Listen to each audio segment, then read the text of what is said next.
So our fifth topic is the abolition of slavery. मतलब slavery जैसे किसी को स्लेव रखना वो सब खत्म हो गया था। अब देखते हैं क्या क्या हुआ। One of the most revolutionary social reforms of the Jacobian regime was the abolition of slavery in French colonies. तो सबसे ज़्यादा जो अच्छा सोशल रिफॉर्म हुआ, जो सोशल मतलब जो लोगों में चेंज आया, मतलब जो लोगों के लिए चेंज हुआ, तो जैकोबिन रिजाइम में जब जैकोबिन था तो क्या है, स्लेवरी ख़त्म हो गई थी फ्रेंच कॉलोनीज़ में। फ्रेंच कॉलोनीज़ मतलब वो वाला पार्ट, वो वाली कंट्रीज़ जो फ्रेंच ने कब्जा रखी थी, मतलब जो फ्रांस के अंडर आ रही थी। Okay, the colonies in the Caribbean, Martinique, Guadeloupe and Saint Domingo were important suppliers of commodities such as tobacco, indigo, sugar and coffee। तो इन सब जगह से ये सब आते थे commodities, हमारी सब सामान आते थे, tobacco, indigo, sugar and coffee। But the reluctance of Europeans to go and work in distant and unfamiliar lands meant a shortage of labor on the plantations। पर जो यूरोपियंस थे वो जाना नहीं चाहते थे दूसरे जगह जहाँ पे प्लांटेशंस होती थी कॉफ़ी वगैरह की। तो इससे क्या होता था, शॉर्टेज पड़ जाती थी आदमियों की काम करने के लिए, लेबर की। So this was made by A triangular slave trade between Europe, Africa and America. तो ये अब कैसे हुआ कि अब आदमियों की कमी पड़ रही है, क्योंकि यूरोपियंस काम नहीं करना चाहते थे दूसरी जगह जाके, वे फ्रांस में मतलब अपना रहना चाहते थे, वे कॉलोनीज में नहीं जाना चाहते थे। तो ये कैसे हुआ, एक स्लेव ट्रेड हुआ यूरोप, अमेरिका और अफ्रीका के बीच में। The slave trade began in the 17th century. 17th century से स्लेव ट्रेड शुरू हो गया। French merchants sailed from the ports of Bordeaux और Nantes to the African coast where they bought slave from local chieftains। तो जो French merchants थे वो जाते थे, सेल करते थे बंदरघाट पोर्ट्स जिसे बोलते हैं, उनमें इन पोर्ट से जाते थे वे अफ्रीकन कोस्ट पर, अफ्रीका वगैरह, और वहाँ से स्लेव्स लेके आते थे। Branded and shackled, the slaves were packed tightly into ships for 3-month-long voyage across the Atlantic to the Caribbean। तो वो और भी टाइटली पैक रहते थे शिप्स में for 3 months,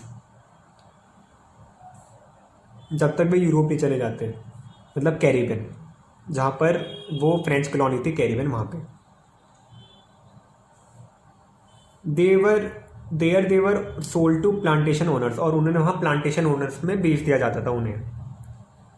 the exploitation of slave labour made it possible to meet the growing demand in European market for sugar, coffee and indigo. तो वहाँ पे इतना मतलब उन्हें बहुत बैड बहुत करा गया, उन्हें एक्सप्लॉयट करा गया, उनसे ज़्यादा काम कराया, बहुत काम कराया, उन्हें रेस्ट ज़्यादा नहीं मिलता था, तो मतलब पूरा एक्सप्लॉयट कर दिया कंडीशन उनकी, बहुत काम कराना किसी से। और उसी वजह से उन्होंने इतनी मेहनत करी, मतलब उनका शोषण करा गया स्लेव्स का, और उसी वजह से जो यूरोपियंस लोग को कॉफ़ी, इंडिगो थी, वही मतलब उनकी डिमांड्स पूरी हो पाई, कोई शॉर्टेज नहीं हुई फूड्स की। Port cities like Bordeaux and Nantes owed their economic prosperity to the flourishing slave trade. जो ये बंदरगाट वगैरह हैं, ये बोर्डियक्स एंड नेंटेस, ये मतलब एहसान मानना चाहिए था इन्हें उनका स्लेव ट्रेड का, मतलब स्लेव ट्रेड की वजह से जो फ्लरिशिंग स्लेव ट्रेड, मतलब बहुत जल्दी डेवलप होता रहा, स्लेव ट्रेड बढ़ता रहा, उसकी वजह से इन्हें इकोनॉमिक प्रॉस्पेरिटी आई, इन्हें इकोनॉमिक फ़ायदा हुआ बहुत। Throughout the 18th century there was a little criticism of slavery in France.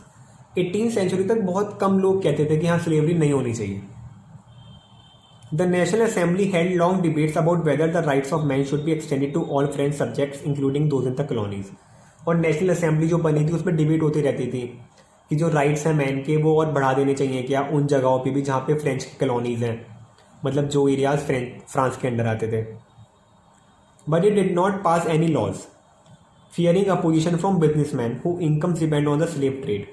पर इन्होंने कोई लॉ पास नहीं करा असेंबली ने, क्योंकि उन्हें डर था कि जो अपोजिशन में बिजनेसमैन है, क्योंकि बिजनेसमैन का सारा तो जो इनकम होती है वो स्लेव्स की वजह से होती है, वो उतना उनसे काम कराते हैं तो उन्हें ज़्यादा प्रॉफिट मिलता है, तो इसलिए उन्होंने कोई लॉ पास नहीं करा उनके डर की वजह से। It was finally the convention which in 1794 legislated to free all slaves in the French overseas possessions. 1794 में पास हो गया लेजिस्लेशन आया कि अब सारे स्लेव्स को फ्री कर देंगे, वहाँ भी फ्रेंच कॉलोनीज़ में भी, मतलब ओवरसीज़, मतलब जो फ्रांस के बाहर उनकी सारी कॉलोनीज़ थी उनको सब स्लेव को फ्री कर देंगे। कहाँ कहाँ, जैसे कैरेबियन, ये सब यहाँ पे। This however turn out to be a short term measure, पर ये एक शॉर्ट टर्म मेथड था, ज़्यादा समय के लिए नहीं था।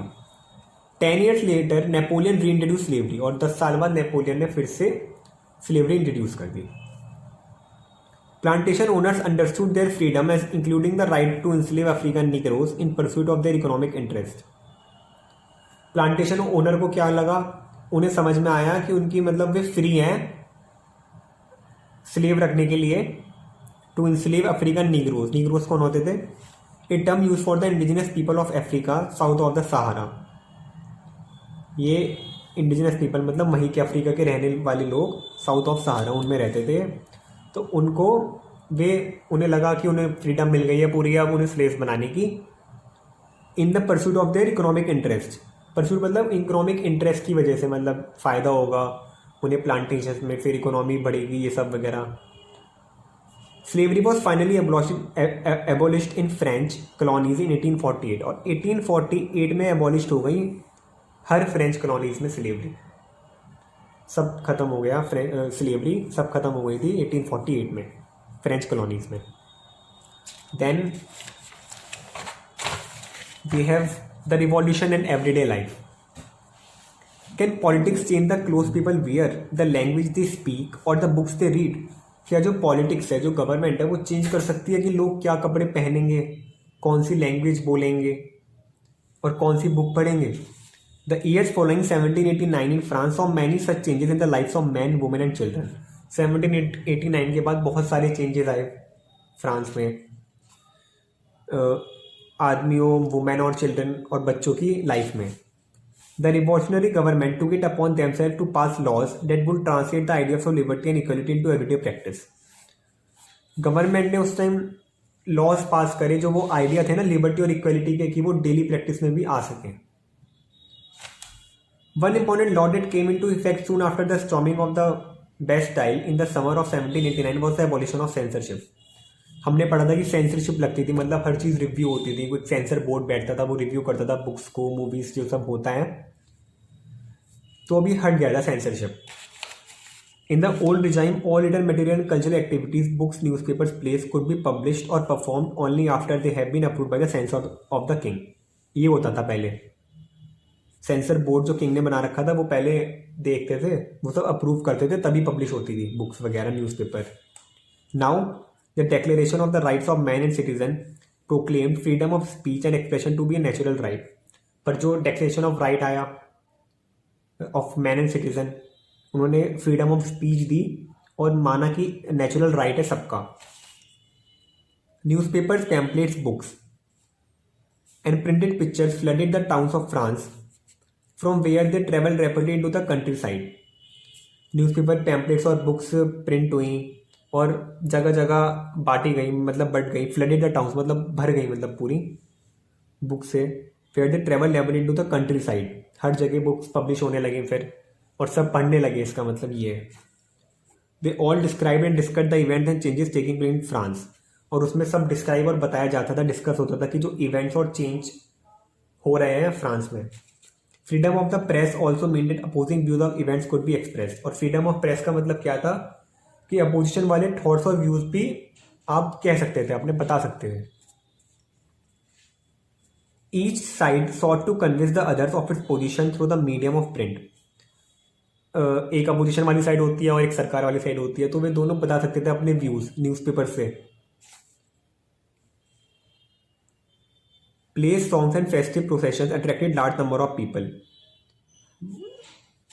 नाटक वगैरह होते थे, फेस्टिव प्रोसेशंस होते थे, तो ये अट्रैक्ट करते थे बहुत large number of people. This was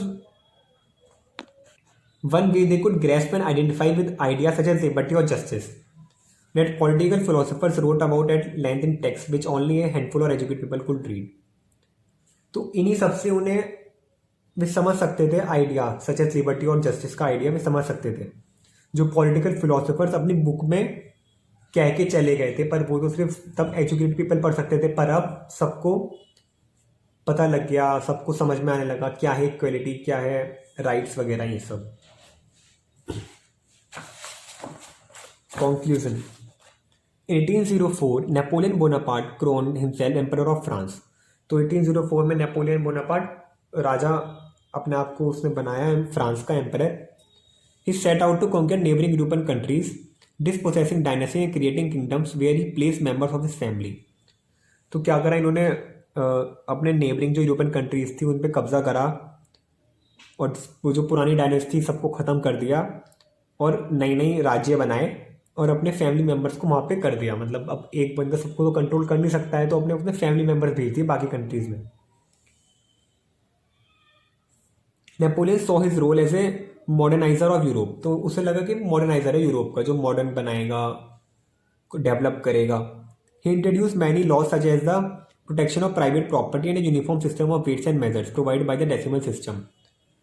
तो उन्होंने मैनी लॉज, तो नेपोलियन मैनी बहुत सारे लॉज लाया such as protection of private property और uniform system of weights and measures. मतलब uniform system of weight and measures, जैसे 1 मीटर कपड़ा, तो मतलब ये सब कि सब भाव तोल के होगा, कुछ ऐसा नहीं होगा मुंह बोला. सबका एक मतलब एक सिस्टम है उस हिसाब से. Initially many saw Napoleon as a liberator who would bring freedom for the people. शुरू में लगा कि नेपोलियन वो है जो सबको फ्री करेगा और फ्रीडम लाएगा लोगों के लिए. But soon the Napoleonic armies came to be viewed everywhere as an invading force. पर बाद में तुरंत ही सबको लगने लगा कि नेपोलियन की जो आर्मीज है वो इन्वेडिंग फोर्स है, बस वो सब चीज़ पे कब्जा करना चाहते हैं. He was finally defeated at Waterloo in 1815. ये बहुत इंपॉर्टेंट है. He was finally at Waterloo in 1815. Many of his measures that carried the revolutionary ideas of liberty and modern laws to other parts of Europe had an impact on people long after Napoleon had left. पर जो उसके वो थे ना ideas of liberty and modern laws to other, तो वो फैल गए पूरे यूरोप में और उस पर इम्पैक्ट रहा पीपल का. मतलब पीपल पे इम्पैक्ट हुआ उसके आइडियाज़ का. नेपोलियन के जाने के बाद भी वो अपनी मतलब छाप छोड़ गया.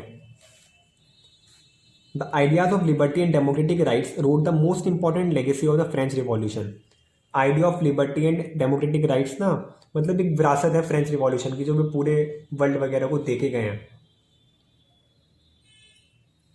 These spread from France to the rest of Europe during the 19th century. और ये फ्रांस से स्प्रेड होकर यूरोप तक गया, पूरे यूरोप में फैल गया during the 19th century. Where feudal systems कौन से जो हमने बताए थे वे 3 स्टेट्स वाले, वे फ्यूडल सिस्टम्स होते हैं, वर एबॉलिश्ड. और ये सब खत्म हो गया था. Colonise people rework the idea of freedom from bondage into their movements to create a sovereign nation state. और जो कॉलोनी थी मतलब फ्रांस की, उन्होंने भी आइडिया ऑफ फ्रीडम उनके दिमाग में आया और उन्होंने मूवमेंट्स करे to create a sovereign nation state, democracy वाला नेशन उनका भी हो.